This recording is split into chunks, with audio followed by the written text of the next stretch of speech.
que no es la forma, porque estás creando inestabilidad e incertidumbre en el marco de una economía que todavía no ha recuperado 29.000 empleos perdidos en la pandemia. Entonces, parte de nuestras sugerencias era que el aumento mínimo, al salario mínimo se implementara en enero, obedeciendo al año calendario y permitiendo a las empresas seguir con la planeación y la estructura de costos que ya tenían hasta el momento. Los cambios tienen que ser graduales, pues las decisiones se toman sobre información, pues muchos negocios, y me incluyo, estamos sobreviviendo todavía los efectos de este confinamiento que tuvimos en el 2020, a lo mejor sobreviviendo a través de deuda, a lo mejor sobreviviendo con este subsidio que hoy se ha brindado, pero es sobre una base no real si sigo planificando sobre esa misma línea, ¿verdad? Es importante tomar acciones desde ya y no esperarme hasta esos 12 meses.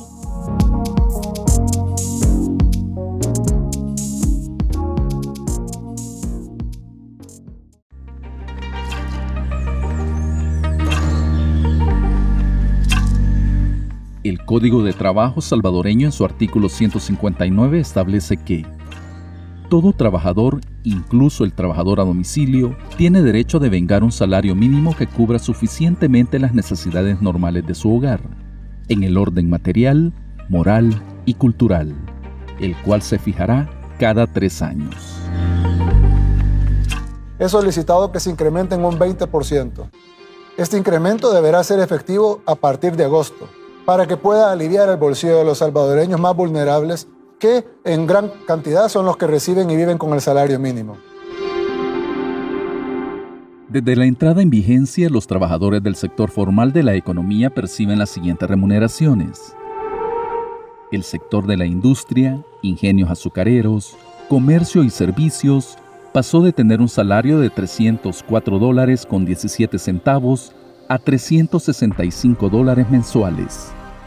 El sector maquila textil y confección pasó de ganar de $299.30 a $359.16. Beneficio de café y sector recolector de caña de azúcar incrementó de $227.22 a $272.66. Sector agropecuario, recolección de café y otras actividades agrícolas subió de $202.88 a $243.46. Nosotros creemos que todo aumento al salario mínimo es una buena noticia. Todo lo que sea por el bien, por el bienestar, por la mejora en las condiciones salariales de la clase trabajadora es una buena noticia. Yo creo que nadie se va a disgustar por eso. El aumento contó con los votos necesarios por el sector gubernamental y de los trabajadores pertenecientes al Consejo Nacional del Salario Mínimo, mas no tuvo el apoyo del sector patronal. ¿Por qué nosotros como ANEP no acompañamos este aumento? Esto tiene que ver más con la forma en la que se hizo el aumento que con el porcentaje. En primer lugar, el anuncio se da en el marco de menos de un mes de discusión. De hecho, la discusión duró menos de 4 horas nuevamente. Y nosotros como ANEP creemos que los temas de país se tienen que discutir de una forma más seria. No se presentó ningún estudio técnico sobre el impacto del salario mínimo, ni se nos dio a nosotros el tiempo suficiente para realizar nuestros estudios en el momento de la discusión. En segundo lugar, todo se tiene que llevar al Consejo Nacional del Salario Mínimo. Y ahí hay que decir que es donde nosotros tuvimos ciertas objeciones. ¿Por qué? Primero, porque a lo largo del año en el que el gobierno había transcurrido más de un año entero, cuando ya había un cronograma de trabajo aprobado, en el que el gobierno no había convocado al Consejo Nacional del Salario Mínimo. Bueno, el sector empresarial siempre es una de las 3 instancias fundamentales a la hora de decidir el aumento del salario mínimo. Pero que yo recuerde, no tengo memoria de alguna vez que los empresarios hayan estado de acuerdo con un aumento del salario mínimo. Normalmente el empresario dice que no está en capacidad, que van a quebrar empresas. En esta ocasión lo que he escuchado yo es que sí están en disposición de cumplir lo que se decrete. Lo escuché a a personeros, a voceros de gremiales empresariales. No estamos en contra porque pues al final necesitamos que esa economía circule, que el PIB se incremente, pues que haya más consumo, ¿verdad? No estamos en parte, ¿verdad? No estamos en contra. Por el contrario, pues sabemos que es una mejora a nuestros colaboradores, a la familia, pero es importante entender el trasfondo, ¿verdad? No cegarnos. Hoy quienes tienen márgenes de utilidades son las pequeñas y medianas empresas. Y son ellas las que han sido objeto de la mayor preocupación de nuestra parte. Asimismo, es importante, creo, recordar que la mayoría de la gran empresa y del sector formal, que representa en el mejor escenario el 30% de la economía, ya paga por encima del salario mínimo. Es decir, que en muchos casos nuestros mínimos salarios ya están por encima del requerido por la ley. El costo que tenemos en el resto del mundo es que al haber más dinero, pero la misma cantidad de productos, el costo de estos productos se incrementa. Por decir, si hay mucho más dinero para comprar la misma cantidad de alimentos, hay mucho más dinero para comprar la misma cantidad de objetos o la misma cantidad de bienes, el costo de estos bienes se incrementa para equiparar la oferta de nuevos dólares, de nuevos euros, de nuevos yenes. Y por lo tanto eso afecta los precios mundiales. Nos afecta directamente porque pues la población sufre, digamos, ¿verdad? El pagar más, ¿verdad? Tiene que destinar mayor parte de su ingreso a poder consumir estos bienes y servicios, ¿verdad? Entonces, pues es eso de que, bueno, todo se está volviendo más caro, ¿verdad? Eso sería una manera bastante popular, digamos, de decir, bueno, estamos sufriendo una inflación. Y es por eso que vamos a tomar una parte del fideicomiso de Bandesal para financiar el aumento de las empresas micro, pequeñas y medianas durante un año. En otras palabras, si usted es propietario de una micro, pequeña o mediana empresa formal y tiene que hacer este aumento del salario mínimo del 20% a sus trabajadores, no tiene que trasladarle el costo a sus clientes ni tampoco tiene que despedir a nadie. Simplemente tiene que llenar el formulario, demostrar que estaba pagando el salario mínimo actual, demostrar que ahora paga el salario mínimo incrementado y el gobierno le devolverá a manera de un subsidio no reembolsable la cantidad que aumentó en salarios de su empresa durante 12 meses. Este incremento debemos ser conscientes que aunque haya un subsidio, esto es algo temporal, tanto tenemos que avisorar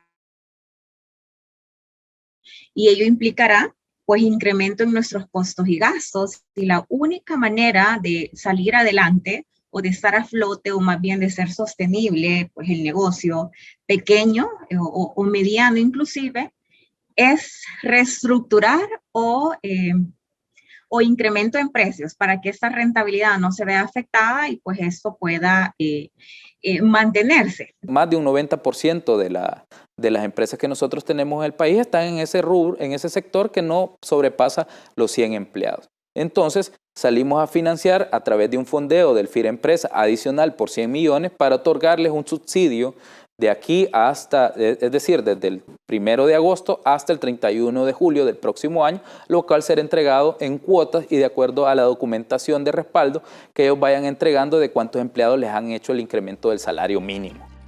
FIREMPRESA es el mecanismo financiero que busca inyectar recursos económicos a las MIPYMES y empresarios del sector informal que han resultado afectados a causa de dicha pandemia. Los fondos de este fideicomiso son administrados por Bandesal y provienen de fondos públicos. Entonces muchos dicen, o el empleado mismo dice, bueno, pero si al final hay un subsidio no hay un impacto. Claro que sí, porque no es algo que va a estar indefinido. Entonces tenemos que prepararnos a estos ajustes que implicará y no solo estamos luchando o conteniendo esta variable, sino también ante estos factores internacionales que pues están afectando increíblemente, ¿verdad? Vemos pues la parte de la emisión de moneda, la parte de la inflación del petróleo, la parte del incremento en los fletes, entonces indudablemente pues está afectando. La Asamblea Legislativa en su página web informó que a mediados de septiembre, según las estimaciones de las autoridades, iniciaría con la entrega de los primeros subsidios a las empresas que hubiesen aplicado al beneficio y que cumplieran con los requisitos establecidos.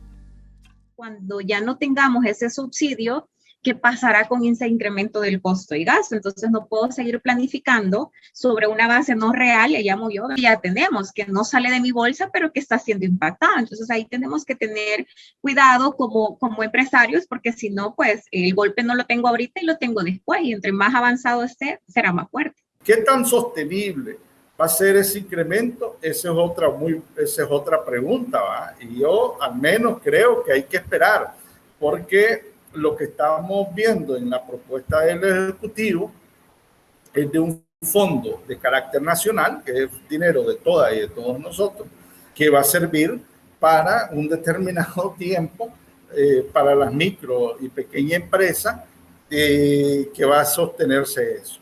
Creo que habrá que esperar la evolución, cómo se va desarrollando, para que analicemos luego la sostenibilidad de ese incremento, sobre todo en la micro y pequeña empresa. Podría ser que hagan como una reestructuración y que algunas personas pues o pierdan su trabajo del todo o se les diga, mira, hoy solo te voy a contratar medio tiempo, ¿verdad? O vamos a hacer un ajuste.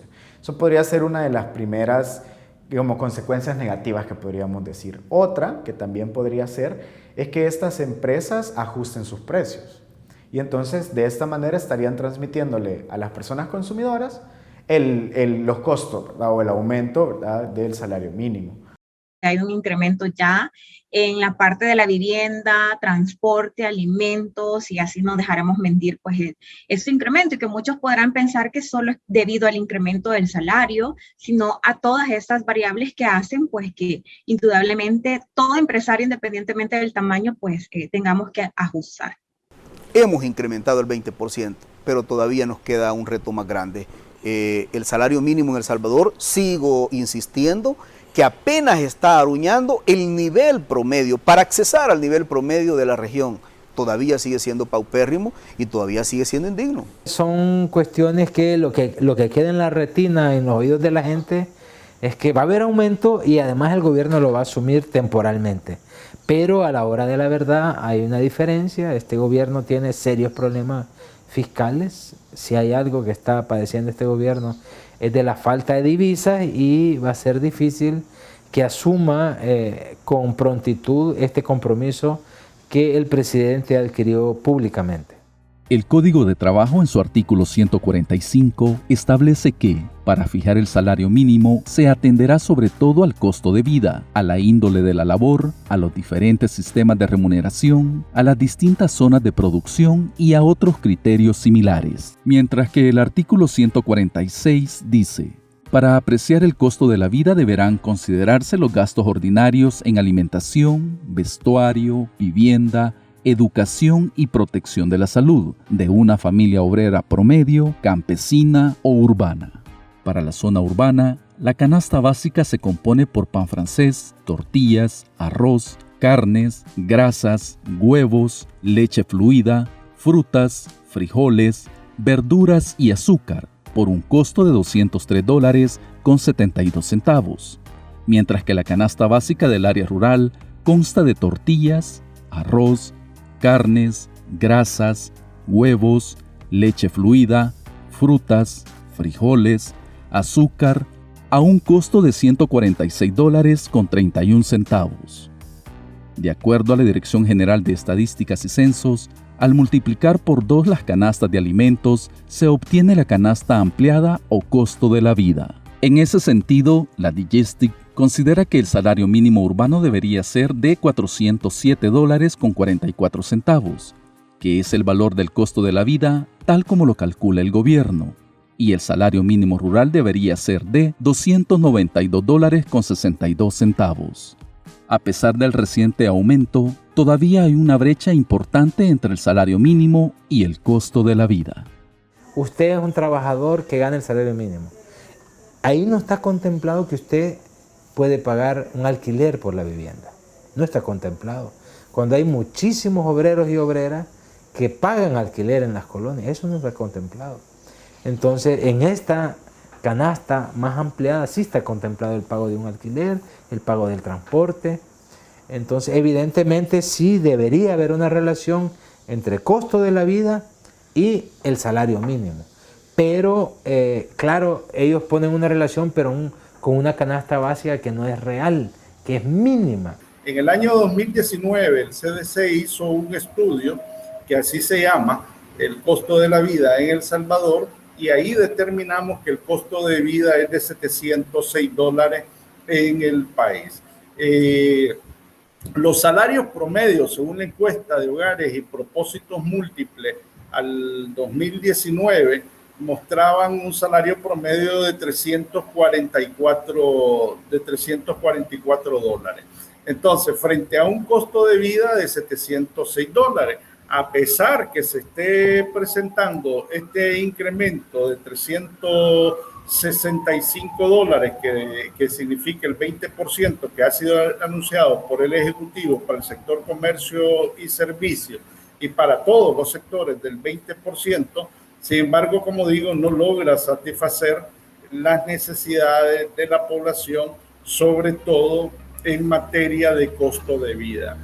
Teniendo en cuenta estos datos, en relación al aumento al salario mínimo, una familia de 3 personas aproximadamente gasta $203.72 en concepto de canasta básica, $69.12 en productos no alimenticios, $27.85 en concepto aproximado en gasto de transporte, $182 en alquiler de casa, $35 en concepto aproximado de energía eléctrica, $8.99 en concepto de agua potable, $48.01 en concepto de telecomunicaciones e internet, resultando un costo aproximado de $574.69, y teniendo en cuenta que para el sector comercio y servicios, el salario más alto es de $365.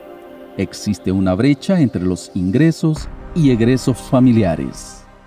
Nosotros estamos calculando a que ese salario mínimo se le aplican los descuentos de ley, ¿verdad? No es que usted recibe los $300 exactos como le dicen a usted en principio, tienen que descontarle aunque sea la renta. Además, usted tiene que pagar el transporte público para irse a ganar ese salario. Entonces usted va a empezar a restar, ¿verdad?, a ese salario. Pero usted tiene que pagar los servicios públicos, tiene que pagar agua, tiene que pagar electricidad, tiene que pagar las telecomunicaciones, porque ahora no hay que negar, ahora la mayoría de la población está intercomunicada. Tanto las canastas básicas alimentarias como la ampliada sirven para medir los niveles de pobreza en el país. Los hogares que con sus ingresos no pueden consumir la canasta básica ampliada, pero sí la de alimentos, son pobres relativos, y los hogares que ni siquiera cubren los alimentos son pobres absolutos, afirma el CDC en su informe sobre el costo de vida en El Salvador.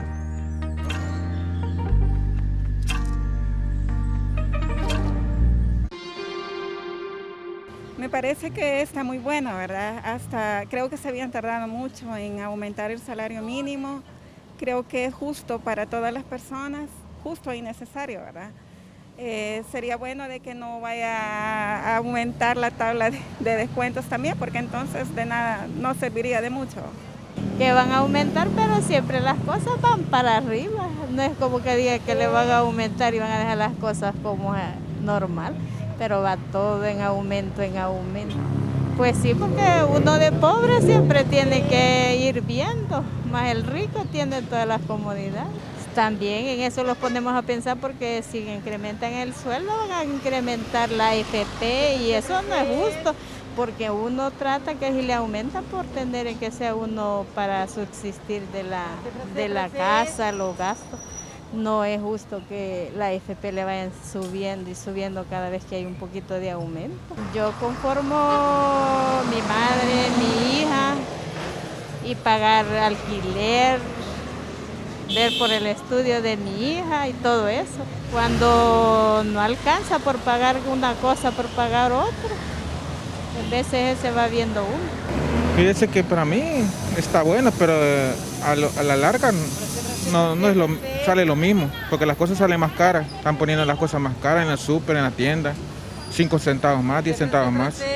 Y yo pienso que igual vamos a seguir, igual porque lo que te van a dar no te va a alcanzar, pues. Totalmente no salís de nada aunque te suban. Aunque te subieran el 30%, lo mismo salís con todo. Más que todo el aceite, el maíz, que ya las tortillas ya daban 5, dan 3, 4 en unos lados por la cora. Y como por ejemplo la luz, el agua, imagínate, antes de luz pagaba 25 y pago 50. De agua antes pagaba 3 pesos, ahora pago casi $10. Y el gasto es el mismo, pues, tal que ese aumento de por gusto va a ser. Más de 700 personas serán desplegados a nivel nacional en los 14 sedes departamentales para verificar el cumplimiento. Ayer lo que hicimos fue el lanzamiento oficial de todo este despliegue. Ya hay instrucciones en las 14 sedes departamentales que tenemos que ir tras las verificaciones. No quedará una tan sola empresa en este país que no sea verificada, y las inspecciones van a consistir en, valga la redundancia, inspecciones de carácter administrativa. ¿Por qué? Porque del 12, 13, 14, 15 en adelante se empieza ya las elaboraciones de las planillas correspondientes, y ahí tiene que quedar reflejado y garantizado de que todos nuestros trabajadores están contemplados ya con el incremento al salario mínimo. Tendría que buscarse el mantener el empleo, digamos, ¿verdad? Y esto tiene que ser un trabajo en conjunto entre el Estado, entre las empresas y la misma clase trabajadora, ¿verdad? Entonces, creo que también eso hay que tenerlo en cuenta, porque es innegable que el costo de la vida está aumentando. Lo estamos viviendo, ¿verdad? Las facturas que nos llegan mes con mes están siendo cada vez mayores, ¿verdad? Lo que podamos comprar en un supermercado, en el mercado, en la tiendita, pues cada vez están teniendo aumentos de precio, ¿verdad? Los servicios en sí también están aumentando.